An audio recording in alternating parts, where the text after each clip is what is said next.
Hey, Nestor. Travis, how you doing?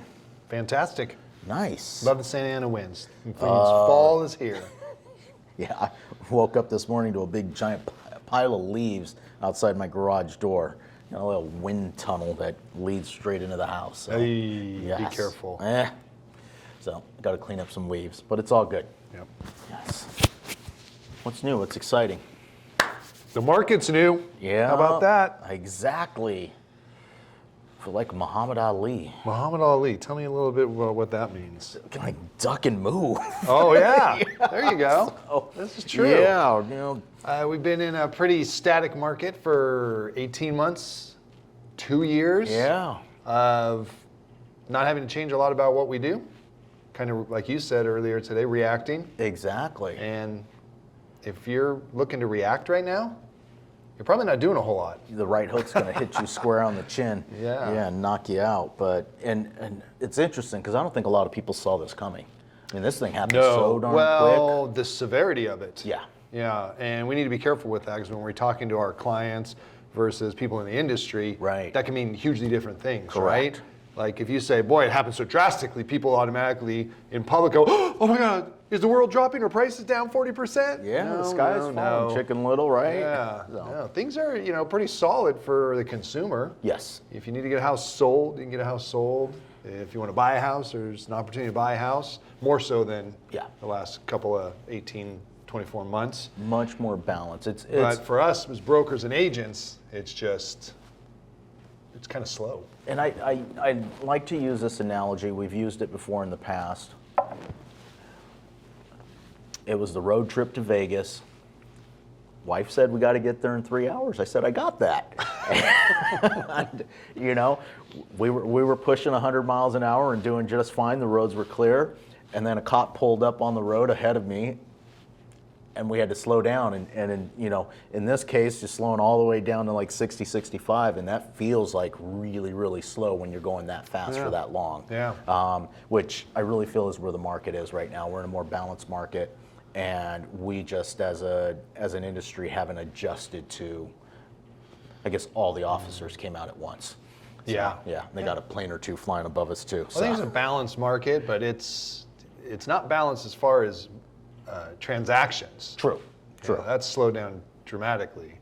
But yeah, as far as buyers and sellers and ability to do business, it's to be had out there. Exactly. So. All right, so can we clarify a few things before we get started here? Yeah. All right, first of all, we're talking about getting punched in the face. Exactly. So maybe you could clarify a little bit where that came from. That came from the market changing, and I think a lot of people in this industry have never been in this market or this environment. And so often when we're in a situation, all of a sudden something comes and hits us out of the, that right cross came and we didn't see it. But what's the quote? Who's the quote from? Oh, well, Gary Vee. Gary Vee is the one I'm thinking of. Well, but he grabs it from Mike Tyson. Mike Tyson, what does he say? Yes. Everything's fine until you get punched in the face. Exactly. Yeah, I'm thinking, I heard it at a Gary Vee conference a few years ago that we hadn't experienced that, but you're right, it did come from Mike Tyson. Yeah, I thought that was great. When I heard that, I'm like, oh my God, we literally just got punched in the face. We did. Which isn't a negative thing, but it's like an eye-opener, like, whoa, that stung a little. What's going on here? Makes you alert. Could be a negative for some people because they might not get up. Exactly. Yeah. And that's the thing is I hope it makes you alert and doesn't knock you down. Right. Because those will be the survivors. Exactly. All and that's what we're here to talk about today. Yeah, so I wanted to do that too, so hopefully I don't go too far out of line here, but I'll give the audience a little background on how we got to what we're going to do today, just a little really quick, which was I told Nestor, I said, why don't we go Mike Ferry style, right? Okay. And he always walks up on stage and says, all right, today we're going to talk about whatever the topic is, and he goes, and I've written down my thoughts. I got 20 of them here, and I'm going to go through them with you. I don't have 20. I always thought that was interesting. I guess in real estate or in a lot of things that there's just a truism to it that goes throughout the years. Right. It doesn't die. Right. A lot of things change or new things, but really a lot of things about sales and how to conduct it are timeless. Correct. And so I think that's why it worked for Mike Ferry is he had these lists. And it's like, yeah, we can go back to these things. You don't always want to do that. You got to have some new material. Absolutely. But today, we're going to the lists. A little bit old school here. Oh, look, it's my phone caught us, and it's recording everything we're saying. Whoops. All right. That's okay. We can play it back later. So first thing I want to talk about, let's throw this. All right, what's one on out your here. list? Who you hang out with and who you get advice from. Super, super important. And secondly, I think it's always been important who you hang out with. Yes. You know, and we're very quick to judge, especially when we have children and they're out there in the world and we see their friends and who their friends are. We tend to dive deep into what their friends are and who they are because we get nervous of, hey. The influence. Yeah, exactly. Not hanging around the best. We get nervous that that's going to influence them in making some decisions that they shouldn't be making.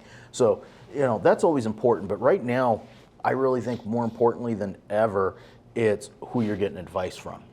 Because there's a lot of people out there in our industry that have not been in this industry very long and have seen this market and don't know how to react in this market. That is 100% true. I just heard that the other day. I forget where I heard it, but it's like, no offense, but all these newer generations, they're all slipping my mind right now, but having experienced the last 5 years and trying to tell us what's going to happen. Exactly. And most of them are Chicken Little, right? Exactly. The sky's falling, the sky's falling. Yep. They weren't here. I can't even believe I'm going to say this, that the Great Recession, that was like 14 years ago Right. when it hit. Yep. I can't believe it's been that long.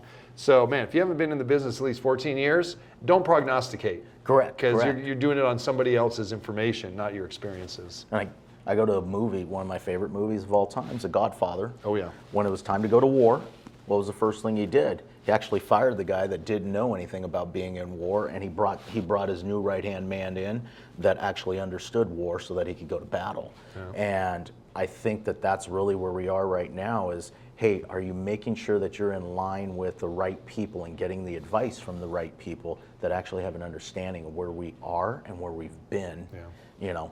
And because this market isn't exactly the same as it was back No in way. like- And we yeah. don't know. Like, Yeah. we're not sitting here saying we got our crystal ball here, but we saw what happened, and we can at least juxtapose that against what we're seeing now. Correct. Which helps. Correct. Yeah, we've actually been through it a couple of times. So. Well, that's true. Yeah. So, Well, if we go back to the essence of what you're saying, which is watch who you hang out with, this is something I talk about a lot, especially like with people who come to see us, recruits. Right. And I always talk about it. I'm like, look, it's who you hang out with. You know, do you want to be somewhere where you have a bunch of people who are hanging around the water cooler? Woe be me! Oh my God, Nestor, you're doing so much business. How do you do that? Right. And maybe it feels good to be able to impart your knowledge on them, and it's like, oh, that felt a little good. But what did that do for you? I'll give you an example of a true story. I mean, this is reality. So, for those of you that don't know, my wife's in the business, and she came to me and she wanted to see a change and growth in the business. And my advice was real simple. I said, find some of the most productive people that you believe are like-minded and that will stretch you, call them all up and take them to lunch and start a relationship with them.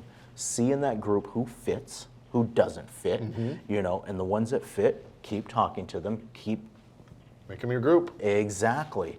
And the crazy thing is, it's like osmosis. Yeah. It's not even somebody's giving you a nugget here or a nugget there and an aha moment happens. It's almost that internally you take your own self to a different level because you're hanging around with different people and just transitions into the business. Exactly. Yeah. So that's why I talk about it. We're all full-time agents here. Yep. You're around a group of people that you're going to watch and you're going to see action. Right. And you have that opportunity to be part of it or grab some or share some. But none of it is woe be me dragging it down. It's all very positive. So find those people. And yeah, you know, you got to reach out. It's like, oh God, I'm going way out here now. But someone was talking about love recently. And they're like, oh, it's a feeling. It's what you think about someone. No, it isn't. It's your actions, man. Love is more than what your feeling is. If it's just your feeling, you're doomed for failure. Yes, you You have are. to work at it. And that's real estate business. We're judged on our actions when we go home. Trust me. So, yeah, not on how I feel. I promise you that one. Okay. Ah, sweet. I'm jumping into habits. Okay. So this could go a couple ways. Absolutely. What habits did we get over the last 18 months to 2 years? What habits should we have? Okay. So I think, like you said, we're not proactive. There's been a tendency to reactiveness. Correct. Because of the market. So we probably got in the habit of not picking up the phone enough, of not reaching out, of not stirring the pot, of not being in touch with the other agents that possess knowledge that we would like to learn through osmosis or otherwise. Absolutely.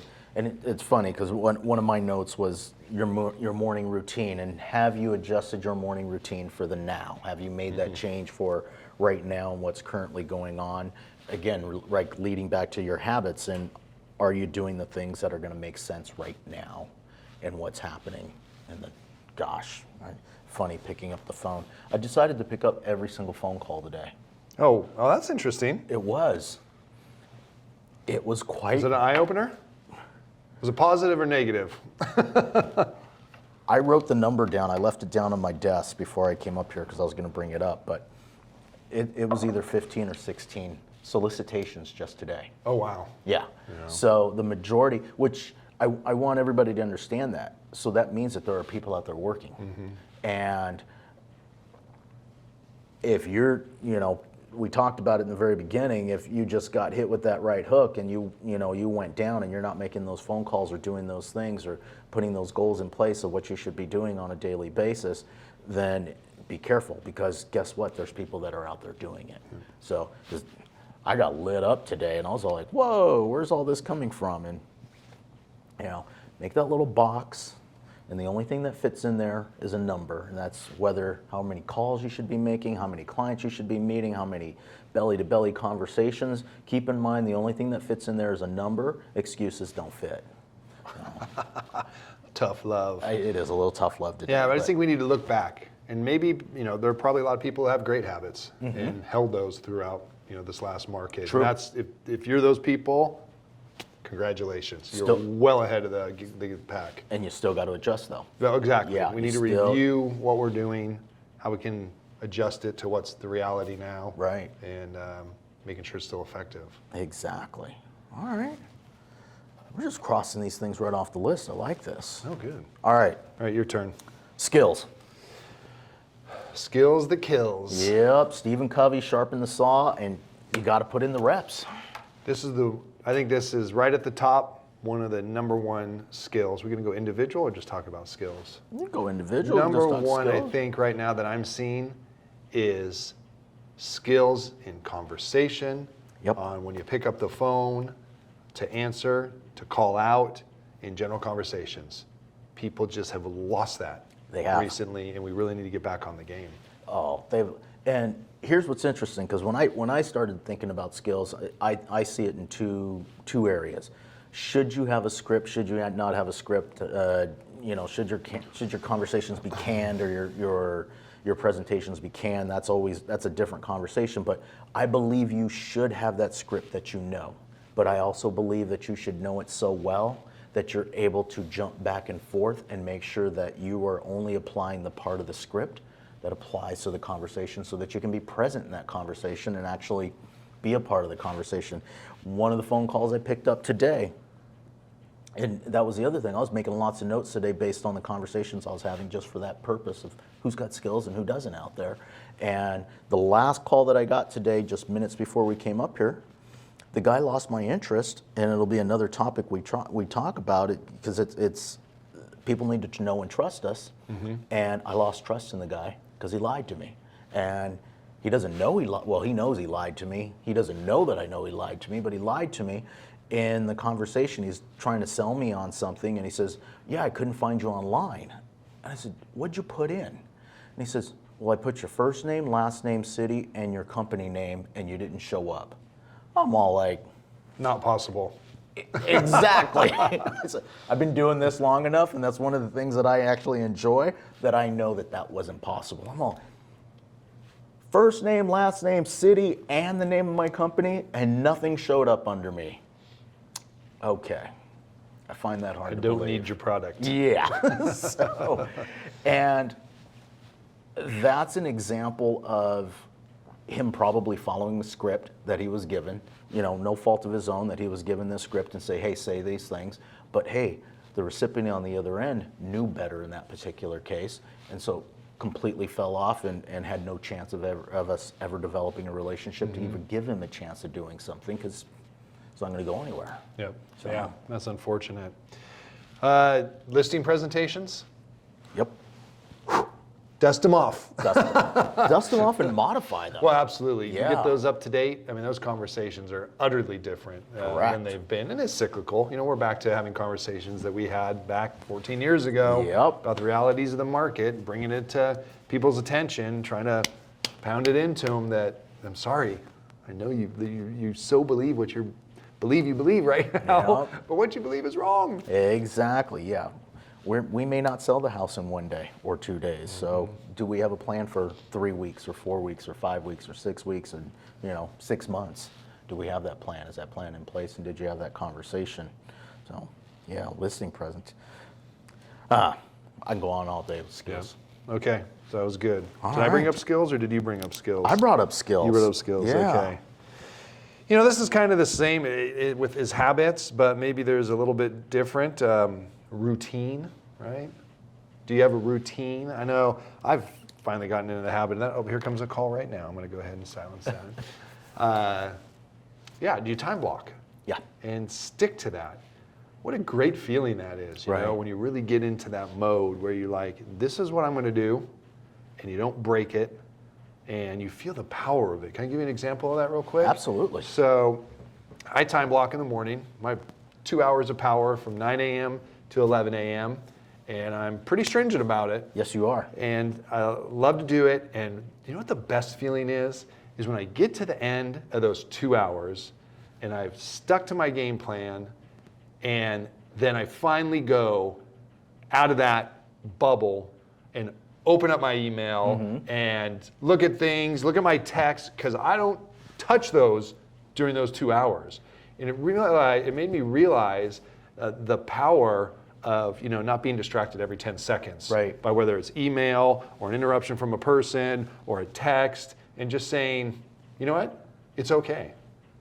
They'll be okay until I'm done at 11, and then you're not taking them one by one, which just takes up such an enormous amount of time. And when you deal with them in bulk, oh, it just feels so good. You just really nail those things and go, God, I'm so happy I didn't waste the last 2 hours dealing with these at one at a time. Correct. Yeah, it's just a powerful feeling. Because then you never get done with the actual task that you have at No, hand. you miss Yep. out on your 2 hours of power. Exactly. And you barely do any better with your responses than you do by waiting. It has been proven that we cannot multitask, so it is a less effective way to actually do business or run your life. It's the numbers and the stats are out there.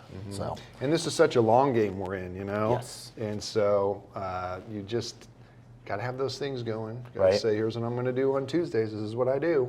And a lot of times you get done, you're like, boy, what was that? What did I do? You can't sit there and say, well, I got this meeting or I closed this deal. Right. But boy, you planted a lot of seeds. So you got to be able to look at it from that respect to maintain that routine. absolutely. So along the lines of routine, and it's interesting, routine can be power, or it can be blocking off time or time blocking. And I made a recent change in my routine, my morning routine. I did make some changes to it, but one of the routine changes that I made is, because things have gotten a little bit more difficult, I feel like we're getting, the jab, hook, and the punches in the face, they're happening so frequently now, is how do you get out of that rut when they keep coming at you?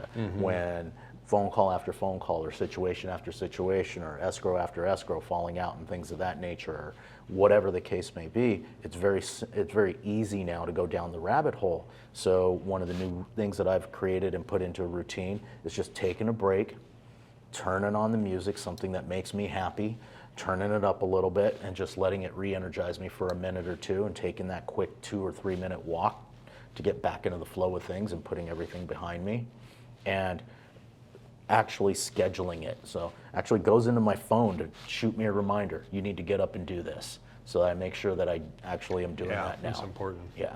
What I like is quick videos, or just jump in on Right. a longer video with people who are just doing it, Right. Those agents out there, whether they're Yep. trainers or whether they're agents just sharing on YouTube and jumping in and having someone, and you just see it on their face. They're like, I got this, and here's what I do. And man, that just Exactly. pumps me up. But and the point that I'm making in the routines is make sure you schedule that, because Once you've gotten down here, it's a whole lot harder to get back up. Yeah. So the whole idea of these things and creating these routines is to eliminate the number of times you're going all the way down to the bottom or going that, or trying to, keep that to a minimum. So you have Siri, you've got Google, hey Siri, remind me in, 2 hours to get up or do something. Boom, and it's just there. Your phone goes off, shut everything off, do your thing, get into that routine, and then go back to it.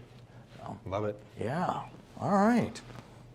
We're just knocking these off. Oh, look at that. Siri's listening to us. In case you guys got that. All right. We just got an update. I'm getting reminded in a couple hours. All right, so education. I think you kind of touched on this a little bit, but that was my next one. Is education. Are you spending time right now educating yourself on the market, educating yourself on just our industry in general? This can tie into skills, making sure that you're doing these things on a regular basis and actually learning. Have a reason, I think, is important. If we just go mindlessly watch videos on different things Right. and all these things that come through our email, we can get so distracted. And Very true. A lot of it is not worth our time. So make sure you're focused, and maybe you have something you want to accomplish. Okay, I need to go get some training on this so that I can be more efficient at it and get it done. How do I do this? How do I do that? And then also, which we've gotten away from a little bit, I think it's shocking. I don't hear it a lot, except when I hear when I hear successful agents, the one thing that they almost all say unanimously is, you need to know your market. Yep. And seems like so few people are delving enough into that, which is, you need to know the market better than any prospect that calls you. Correct. There's value in how you respond. There's a value in understanding that information and what you can do with it if you're going to be investing on your own or helping other people invest or just your clients. I mean, I think it is one of the most overlooked things, and it's a form of educating yourself. Absolutely. You go previewing, I go previewing, and it's always funny. I'll run into the same people, and I run into those. This is an old school thing that's been around forever, so we tend to see a lot of the people that are very rooted in the community that have been doing this business for a long time. Good to see you again. Good to see you again. See you at the next property. We'll see you next week, and almost becomes a routine because it is important. And so often, it's one of the first things I tell everybody. Know your market area, make sure you're out there previewing, and it sounds silly, why am I going to look at properties? I don't have anybody to talk to about it, and I don't have, When you do have somebody to talk to about it, they're gonna know that you've never been out there because you haven't. Hallelujah. Tough love today, wow. Anthony, I might make a couple people cry on this one today. I'm sorry if I do. It's like jab, jab, just duck every now and then. So I'll try not to get punched in the chin here. What's next? Now is a great time to go with the old adage that every day you got to do something that scares you. Now's the moment. Stretch. Get it, stretch it, Yep. knock on that door, Right. pick up that phone. You know what agents have a lot of, I was gonna say reservation, that's not the word, but they really have a hard time sometimes is calling past clients or calling after a transaction is closed. Right. A lot of, I'm having a little bit of a brain fart, but they just don't want to do it. There's a fear there. And I think it's a fear of, oh God, did something go wrong? It's possible. I don't know. Part of the mentality, I think, sometimes as well, that transaction is done, and sometimes there's a mentality with agents that there's nothing there more for me. They bought the house, they sold the house, we're done. Can you think of a more important call? Not really. Yeah, it's, Because we always dive directly into, oh my God, that darn termite and the issues we had with it, and God, they were so upset about that tree that we finally got resolved, and those are what cloud the agent's mind at a closing. But you know what clouds a client's mind at closing? We got our property. Yep. They're on cloud 9. What a great opportunity to touch base and it is. really stamp yourself on somebody's mind. And if there is an issue, it's a great opportunity to fix it. Yeah, exactly. Work on it. I got a call. It was hilarious. I got a check in. I made a phone call. He actually called a client and closed. It had closed escrow, and it was like a month and a half later. I just called to check in to see how they were doing, and one of the items didn't get repaired. Completely missed it. Overlooked it. It was completely our fault. One of the smoke detectors didn't go up in one of the bedrooms, and she brought it up. She says, weren't they supposed to do this in the conversation? And while I was on the telephone, went on to Amazon, shipped it directly to the address, sent a couple of more just in case, and said, no problem, just took care of it. Cost me $15. Got a phone call a few days later, oh my God, thank you so much for taking care of the problem and this and that and blah, blah, blah.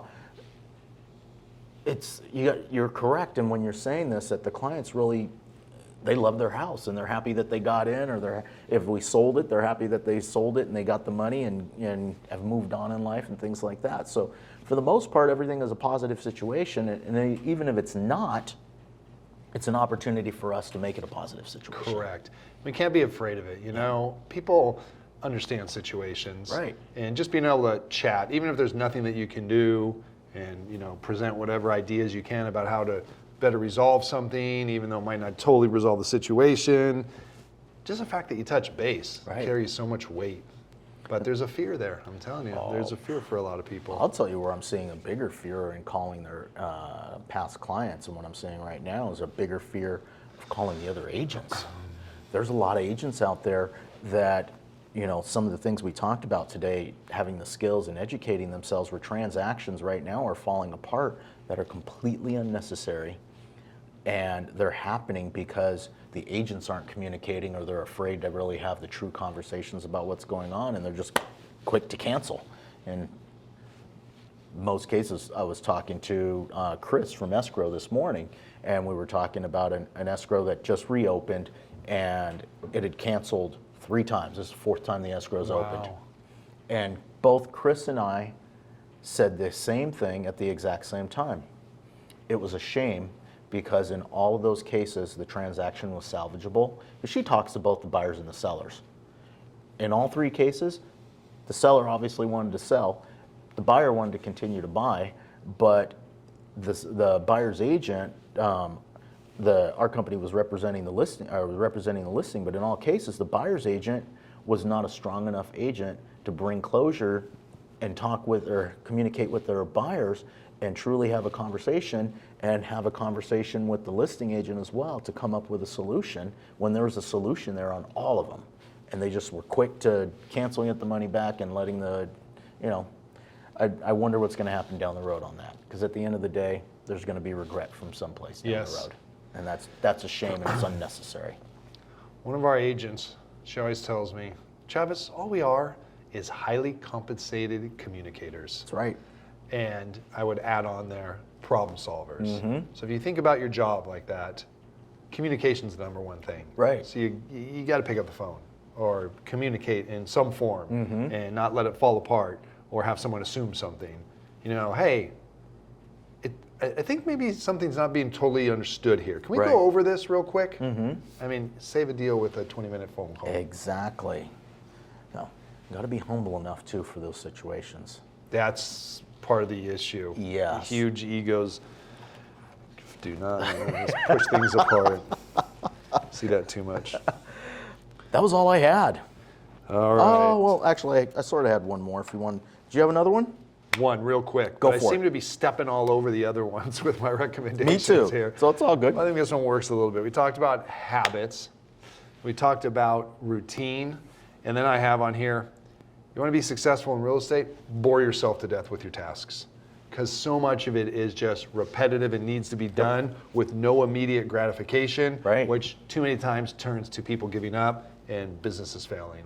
Absolutely. But you got to trust it. You got to watch it and measure it, but understand that this isn't a one reach out, one deal closed, you know? There's all kinds of intricacies going on in there, but you got to have that marketing and that prospecting machine going on constantly. Absolutely. And a lot of times you'll sit there and go, what am I doing here? And the reality is creating success.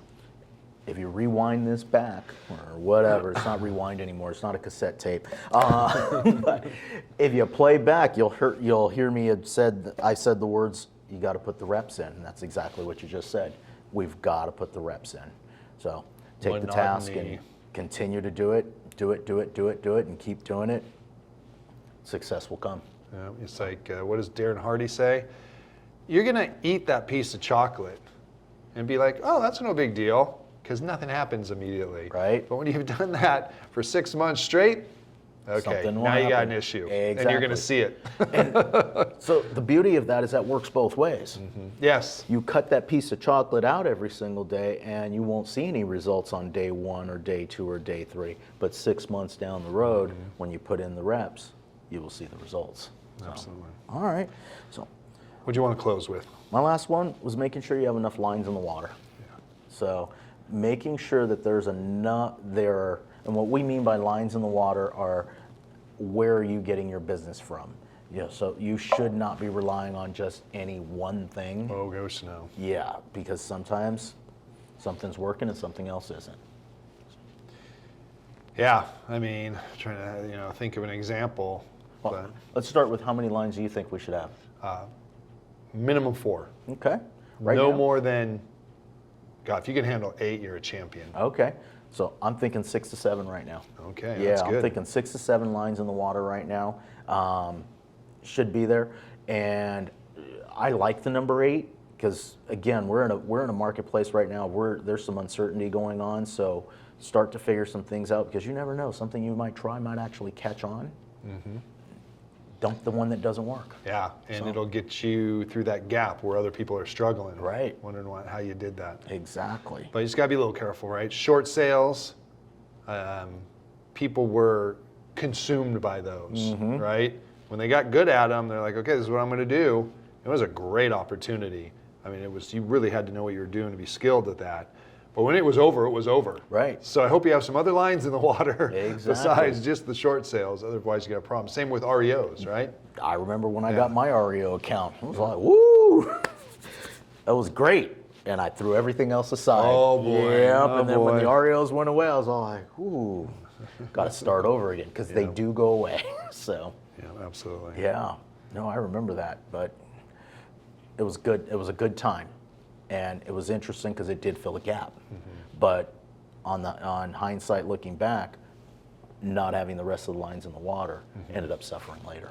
Yeah. And you got to watch them too. Well, yeah, exactly the same thing. So last 18, 24 months, it was almost non-existent to have a FSBO or an expired. It True. was just a fruitless endeavor. Now, coming back in a big way. Great Exactly. opportunity out there doing that. So these come and go. So you got to watch that and adjust your lines in the water. We're not always perfect at it. So that's maybe where 8 is good because you can lose 2 or 3 and you've still got a good array of opportunity. Exactly. That's all I had. All right. Well, hey, that was a lot. All I right. think that's good advice if I don't say so myself. Well, thank you. I'm going to concur. So, thank you guys for watching. If you guys find value in this, please, we would greatly appreciate it if you subscribed or hit the bell, I think it is. Am I right on that one, Anthony? There's a bell or something up above so you get notifications next time we put one of these out. We try to do this weekly.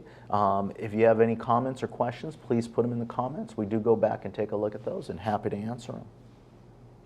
Have a great week. Yeah, great week.